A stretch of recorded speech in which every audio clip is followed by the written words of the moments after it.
നമസ്തേ പ്രിയമുള്ള പ്രേക്ഷകരെ, നാം ഇവിടെ ചർച്ച ചെയ്യുന്നു സാരാവലി എന്ന കല്യാണ വർമാവാൽ വിരചിതമായ ഗ്രന്ഥത്തിലെ 18ാമത്തെ ദശകത്തിലെ പഞ്ചഗ്രഹ യോഗ നിരൂപണം. ഇവിടെ പഞ്ചഗ്രഹ യോഗ നിരൂപണത്തിൽ നാം പ്രതിപാദിക്കുന്ന ഗ്രഹങ്ങൾ ഏതെല്ലാമാണെന്ന് പ്രിയപ്പെട്ട പ്രേക്ഷകർ അറിയുക. ഇവിടെ ആദിത്യനും ചന്ദ്രനും വ്യാഴവും ശുക്രനും ശനിയുമാണ് പഞ്ചഗ്രഹ യോഗത്തിൽ കർത്താക്കളായി വരുന്നത്. രണ്ട് പാപഗ്രഹങ്ങൾ ആദിത്യനും ശനിയും, ശുഭഗ്രഹങ്ങളാട്ടെ ചന്ദ്രനും വ്യാഴവും ശുക്രനും. ഈ 5 ഗ്രഹങ്ങളാൽ യോഗം ചെയ്യപ്പെട്ട് ജനിക്കുന്ന ഒരു മനുഷ്യൻ്റെ ശുഭാശുഭ ഫലങ്ങളാണ് ആചാര്യൻ ഇവിടെ ചർച്ച ചെയ്യുന്നത്. പ്രിയമുള്ള പ്രേക്ഷകർ, ആദ്യം ഈ ശ്ലോകം ശ്രദ്ധിക്കുക.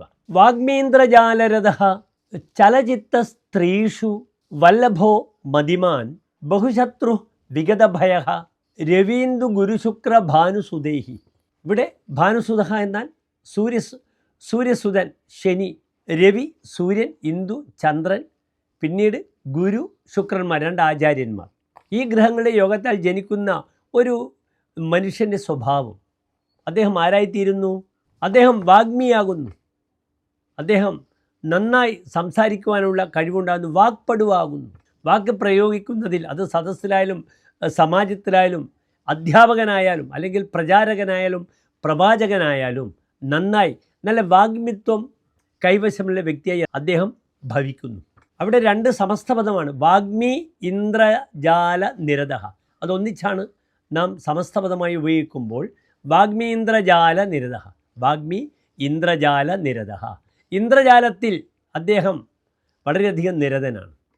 ഇന്ദ്രജാല വിഷയം അദ്ദേഹത്തിന് നന്നായിട്ട് അറിയാൻ കഴിയുന്നുവെന്ന് ചുരുക്കം. പിന്നെ അദ്ദേഹത്തിന് സ്ത്രീഷു ചലചിത്ത, സ്ത്രീകളിൽ ചാഞ്ചല്യമുള്ള മനസ്സോടുകൂടിയ വ്യക്തിയാണ്. സ്ത്രീകൾ അദ്ദേഹത്തിന് വീക്ക്നെസ് ആകാം എന്നർത്ഥം. പിന്നീട് വല്ലഭാഹ ഭവതി, വളരെ കാര്യപ്രാപ്തിയുള്ള ആളാണ്, മതിമാനാണ്. മതിയസ്യ അസ്ഥിതി മതിമാൻ, നല്ല ബുദ്ധിശാലിയാണ് അദ്ദേഹം. പിന്നീട് ബഹുശത്രു, അദ്ദേഹത്തിന് ധാരാളം ശത്രുക്കളുണ്ടാവും തൻ്റെ കർമ്മമേഖലയിൽ. പക്ഷെ അദ്ദേഹം അവരെയൊക്കെ നേരിടും. വിഗതഭയ, ഭയമില്ലാത്ത വ്യക്തിയാണ്. ഒരു കാര്യത്തെ അഭീതനായി നേരിടുന്ന കഴിവുള്ള വ്യക്തിയാണ് ഈ പഞ്ചഗ്രഹ യോഗത്തിൽ ജനിച്ച ഒരു വ്യക്തി എന്നതിനെ പ്രിയമുള്ള പ്രേക്ഷകർ അറിയുക. നന്ദി, നമസ്തേ.